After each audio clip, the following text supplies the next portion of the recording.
Out of school children 2 భాగాలుగా విడగొట్టినప్పుడు ఒకటి never enrol, రెండోది drop out. So drop out rate చూస్తే సుమారుగా 1,00,000 మంది పిల్లలు మన సిస్టమ్ నుంచి డ్రాప్ అయ్యారు. అంటే ఇటు పక్కన ప్రభుత్వ పాఠశాలలు కానీ ప్రైవేట్ పాఠశాలలు లేని పిల్లలు సుమారు 1,00,000 మంది ఉన్నారు.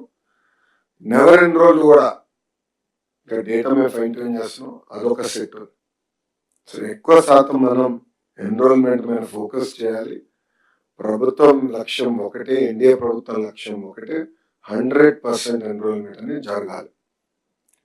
ఇప్పుడు కర్నూలు నుంచి వలస కార్మికులు ఉంటారు, ఇటు వస్తాం జరుగుతుంది. అది కల్లారా నేను పాదయాత్రలో కూడా చూస్తాం జరిగింది. I appreciate there are issues, కానీ ఇక్కడనే ఎన్రోల్ అవ్వాలి పిల్లలు. అంతేగాని పిల్లలు పొలం పనికి వెళ్ళే పరిస్థితి ఉండకూడదు. అది be very very clear. So proper tracking mechanism అనేది చాలా అవసరం. ఇది ఒక non negotiable. Learning excellence, leap అని పేరు పెట్టింది అందుకే, లెర్నింగ్ ఎక్సలెన్స్ ఇన్ ఆంధ్రప్రదేశ్.